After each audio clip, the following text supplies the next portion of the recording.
badly this weekend with illness. He's been losing his voice, he's been struggling badly, but once he's been on the motorcycle, he's certainly not lacking any speed. But these are the two contenders. They've given us so much entertainment this season. It's swung this way and that at various stages in the season. We thought Fabio Quartararo had the World Championship under control.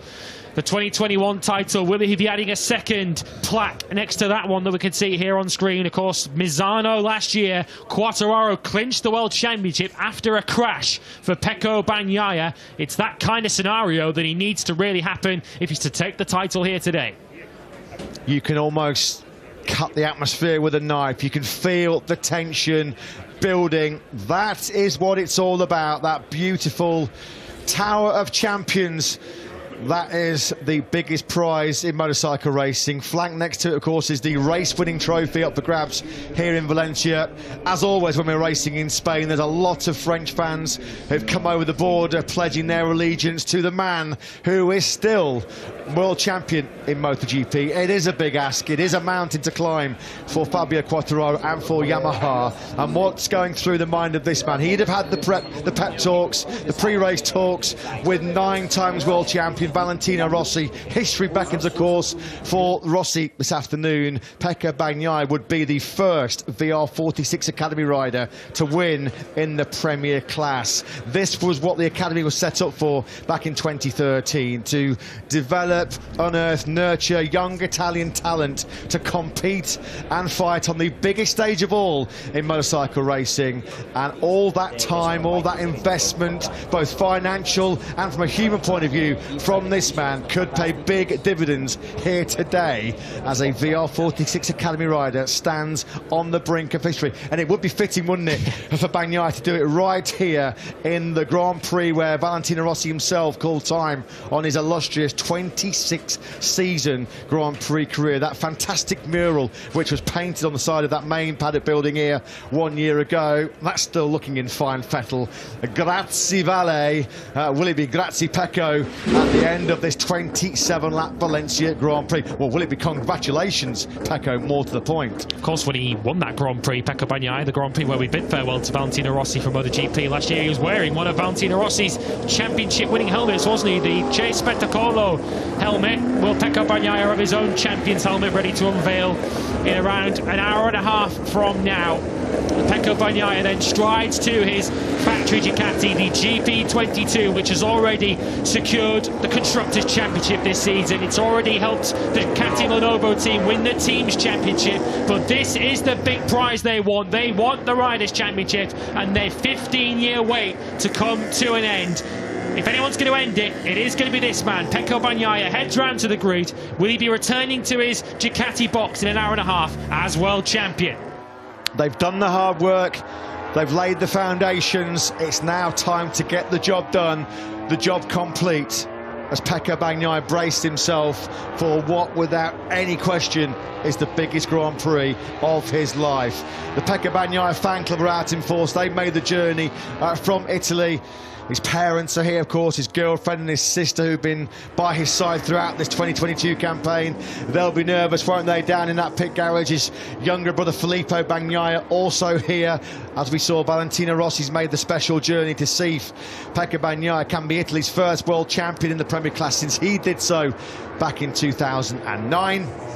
So the riders head round to the grid, and as they leave pit lane, we get the initial tyre news right on cue. These are the tyre options, asymmetric tyres across all 3 compounds, both front and rear, given the unique nature of this circuit. It is an anti-clockwise circuit. 9 left corners, 5 to the right, and this is what the riders have gone for. We expected the vast majority on the grid to go for the harder front tyre and the medium rear option, and that is what the vast majority have done. Only 3 riders have deviated. All 3 of them are on Hondas. The one that hasn't, surprisingly for some, perhaps, is Marc Marquez, who did go for the softer rear tyre, and to good effect too in Australia. But it's the other Honda riders, Pol Espargaro, Taka Nakagami and Alex Marquez, have all gone to the grid on the softer rear tyre. Everybody else on the grid has the hard front and medium rear. Fabio Quartararo then comes to the head of the second row of the grid. He wants to win every race he's ever started in his career. Well, this is a race this afternoon in Valencia with which he simply has to win. It's going to be spectacular. It's going to be explosive off the line here. The first 3 or 4 laps, as Fabio Quartararo has to get himself to the front of this Grand Prix very early on, are going to be electric, aren't they? Jorge Martin with nothing to lose. He's desperate to win for the first time in 2022. Marc Marquez wants to end Honda's barren run and bring an end to a dreadful season for the Japanese superpower. He goes from that second place, of course, and Jack Miller, is there a fairy tale farewell for him in the factory Ducati team? Of course, Ducati won't care one jot if any of their other 7 riders on Desmond Sadici's take the win here today, because if they do so, well, then it means Pecco Bagnaia is the world champion. Yeah, there are 24 riders starting this Grand Prix of Valencia, and Ducati will be quite happy for 23 of them to win this Grand Prix. Anyone but Fabio, essentially, because if Fabio Quartararo does not win this Grand Prix, then Pecco Bagnaia doesn't even need to finish this race. I'm sure he will be keen to. He'll be wanting to win this World Championship in the best manner possible, although he did sound a cautious note yesterday after qualifying. He did seem to suggest that he will just do enough today. Just keep an eye on where Fabio Quartararo is in the Grand Prix and make sure that he's safely through these first couple of laps, establishes his position in the Grand Prix, and then make sure that he gets that Ducati to the checkered flag in one piece with 2 points minimum. It's a busy, packed grid, as you'd expect for the title decider. This man has been in this position before. He knows exactly what Quartararo and Bagnaia are going through, doesn't he, right now? Marc Marquez was world champion, crowned here at the Ricardo Tormo circuit in Valencia back in 2013 and 2017. 4 times since we came to this great circuit. For the first time in 1999 has the Premier Class title previously been won right here. Who will ever forget those emotional scenes when a Repsol Honda rider, Nicky Hayden, prevailed in 2006? We just mentioned Marquez, the champion 13 and 17, and Jorge Lorenzo, of course, he took the championship right here in Valencia in 2015. That is what it's all about. That beautiful, that gorgeous Champions Tower, whose name will be added to that illustrious list. Will Fabio Quartararo sit aside his own name from 2021, or will this man Pecco Bagnaia take the spoils in just, what, over an hour's time? You know there's going to be nerves, there's going to be butterflies in the stomach of everybody connected to the Ducati team. We'll just come down to you very, very shortly, son. We're just going to run through the starting grid here. Davide Tardozzi is waiting for us, but we'll just run through the grid. It's Martin, Marc Marquez and Miller on the front row of the grid. Quartararo needs to attack from 4th with Alex Rins and Maverick Vinales alongside him. Brad Binder has World Championship leader Pecco Bagnaia alongside him on row 3, with John Zarco completing that row. Aleix Espargaro, who's looking to secure 3rd in the World Championship, he's 10th ahead of Luca Marini and Joan Mir. Enea Bastianini, the only rider, along with Jack Miller, who could stop Aleix Espargaro taking 3rd. He has to come through from 13th, with Miguel Oliveira and Alex Marquez completing row 5. Franco Morbidelli, Cal Crutchlow and Marco Bezzecchi, who crashed twice in free practice 3 yesterday, they start on row 6. Just behind them we see Fabio Di Gianantonio, Remy Gardner set for his last race for now at least in MotoGP, and Paul Espargaro in 21st, his last race of course for Repsol Honda, and Raul Fernandez, Darren Binder and Taka Nakagami complete your grid. Straight down then to the grid. Let's hear from Davide Tardozzi with Simon. Yes, Davide, huge day for you and Ducati. I would guess that it's one of your biggest days ever as team manager. Ducati and you have done everything, put everything in place. Give us your thoughts. Yeah, it is. It's a big day, not only for me, for Ducati, all Ducati and Pecco. So we'll see what's gonna be. We have a big advantage, but in racing everything can happen. So we are focused to do our best, and Pecco too. So we'll see what it will be at 3 o'clock. Best of luck. Thank you. Yeah, thanks, Simon. Thanks to Davide Tardozzi. You can almost hear the tension, can't you, in his voice. There's some motorsport superstars and legends down on that Valencia grid right now. Great to see them joining us for this season finale. Formula One superstar Fernando Alonso, of course, who's fresh out of racing in Mexico just last weekend, and 15 times Grand Prix world champion Giacomo Agostini. Great to see him looking fresh as a daisy. He's 80 years old now, isn't he? Is the Italian. Is he going to see Pecco Bagnaia become just Italy's 7th rider to win in the Premier Class? It's absolutely heaving, isn't it? Down on this grid. There's Lynn Jarvis there, and that's a warm embrace between Lynn Jarvis and Valentino Rossi. When Rossi joined Yamaha in 2004, that was a factory on its knees. They were getting humbled by Honda in particular. What a journey they had, didn't they? He turned that factory around, and that's the reason why, even to this present day, Yamaha are still in positions to fight for world championships. It can all be traced back to Rossi's arrival in 2004, coinciding with the brilliance of the race boss Masao Furuzawa back in the day, but can, in the present, Fabio Quartararo hold on to his award. Well, that's a great sight there. We can see her to President Hervé Poncharal and Dorna CEO Carmelo Espeleta. And there is the President of Valencia receiving the Best Grand Prix of 2021 award. Richly deserved. Great show they always put on here, don't they? This is the 25th Grand Prix we've had at this Ricardo Sormo circuit in Valencia today. We've heard the thoughts in pre-race of Ducati. How are the nerves down at Yamaha? Well, let's go and hear the thoughts of Lynn Jarvis with Simon on the grid. Yeah, it's exactly what I want to know. Lynn, how are the nerves at Yamaha? What do you think is going to happen? Honestly, I think we are probably the most relaxed in a way, because there's only one mission, there's only one goal, and it's in the hands of Fabio, and you know, he's feeling good on the bike, and the position on the start line is not bad. So let's see what happens, and we have nothing to lose, only one potential to gain. But you know, he has to win, and the other man has to have difficulties, and that's, I would say, statistically very, very difficult. But in motorsports, anything can happen. Brilliant. Thank you, Lynn. Best of luck. Thank you. Yeah, thanks to Lynn Jarvis. That's been the motto. That's been the theme, hasn't it, for Fabio Quartararo? Since he jumped on that flight from Kuala Lumpur, he knew what the maths were. Anything other than a win is not good enough. So much to gain, though, isn't there, for Yamaha? Pekka Bagnaia could pull off the greatest comeback in Grand Prix history. 91 points he was behind Quartararo after that German Grand Prix, but it would be a shocking capitulation. Was it one of the biggest collapses in not just motorcycle racing, but in sporting history, where Pekka Bagnaia not to capture an elusive MotoGP title here today for the factory Ducati team.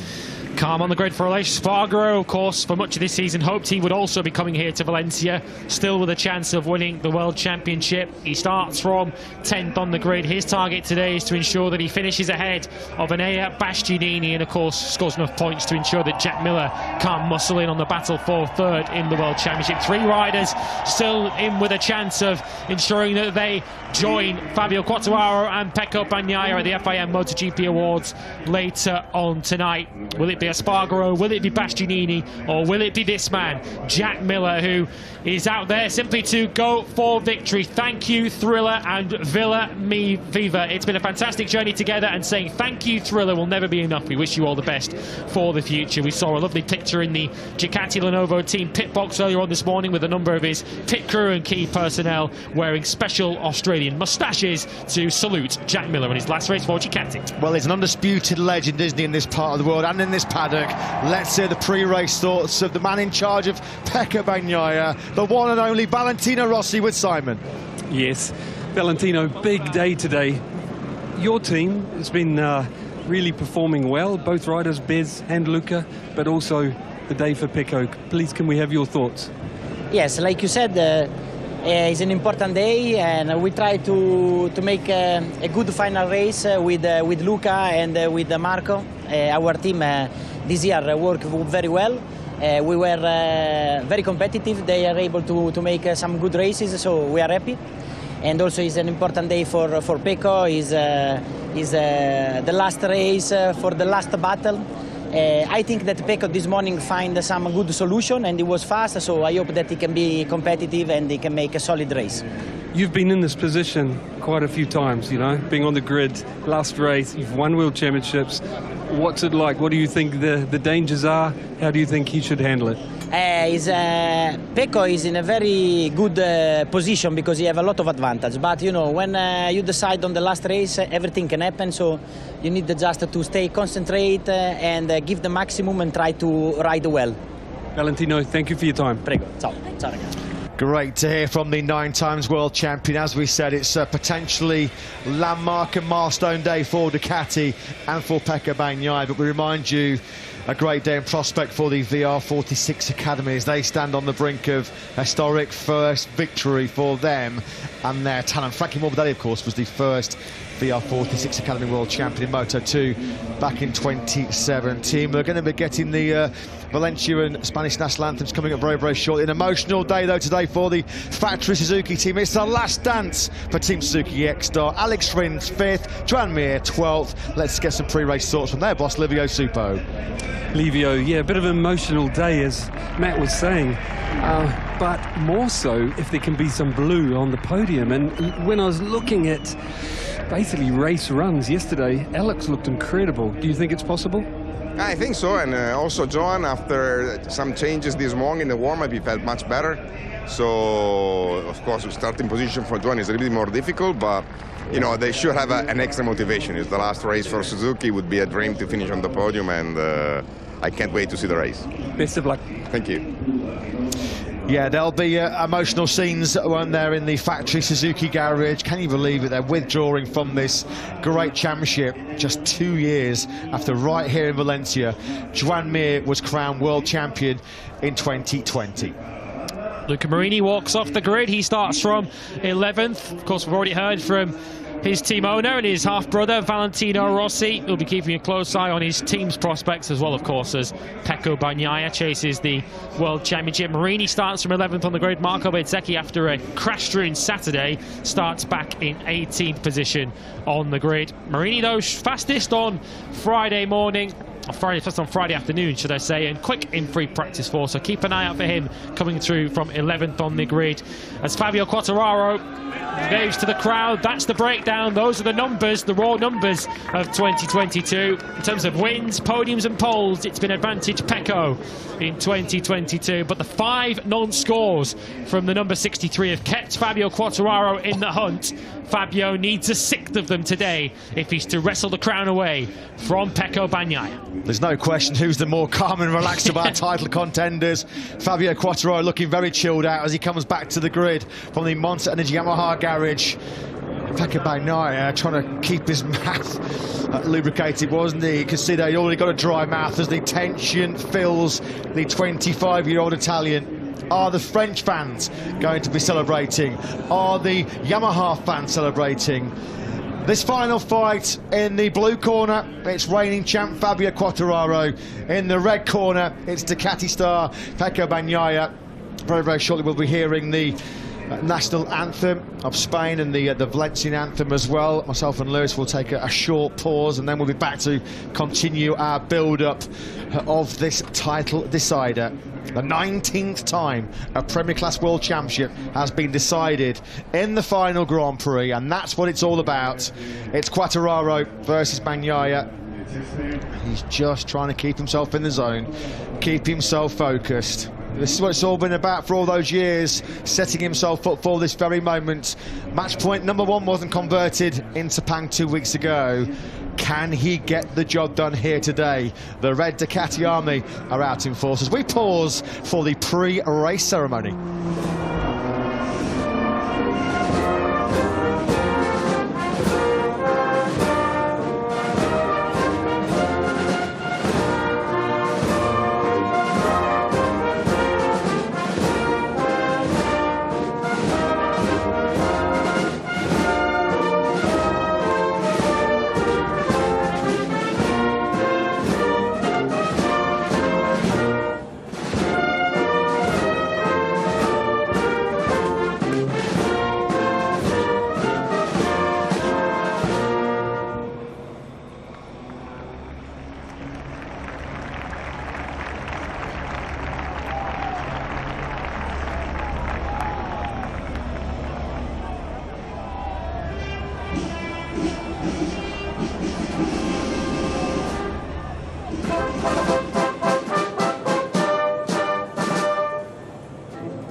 Fantastic renditions then of the Valencia anthem and the Spanish national anthem, as we are just over 6 minutes away from a day of destiny for Fabio Quartararo or Pecco Bagnaia.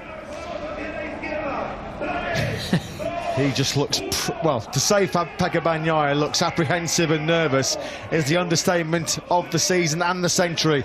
Marc Marquez then trying to end 2022 with a victory or a podium at least for Repsol Honda. Let's get some pre-race thoughts of their team manager, Alberto Puig. Alberto, Marquez looked fantastic through practice, and qualifying what he did I thought was amazing. It looked like he found another setting on the bike that helped make a little step. What do you believe he can do today? Not an easy race, very tight circuit.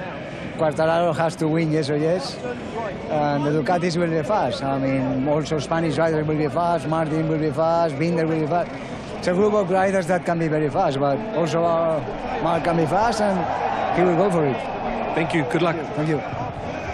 Marc will be fast and he will go for it. That's the only way that he knows, isn't it? The 29-year-old Spaniard. Listen to the atmosphere here. We've got the Mexican wave going across the grandstands. Pretty much every seat in this stadium circuit gives you a vantage point of the whole track. We've got just under 100,000 fans packed into this Ricardo Tormo circuit. They're enjoying some November sunshine here. Early autumn, as the stage is set, the biggest stage of all for Pecco Bagnaia and Fabio Quartararo. Quartararo just looks so supremely relaxed.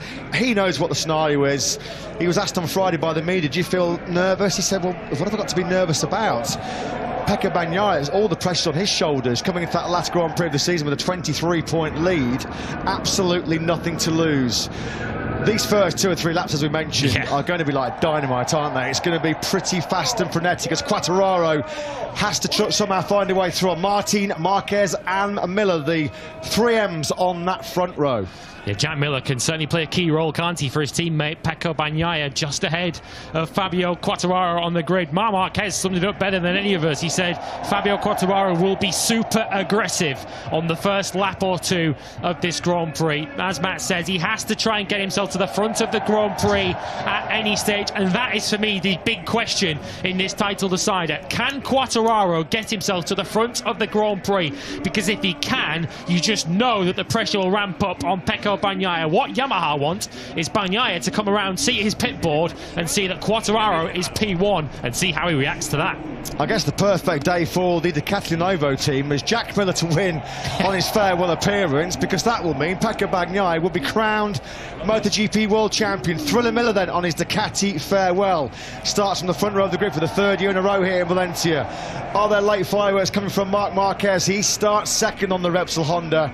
3 successive poles to round out 2022 for Prima Pramac Racing man Jorge Martin. But as we filter now back towards our key men, our only 2 men that can now lift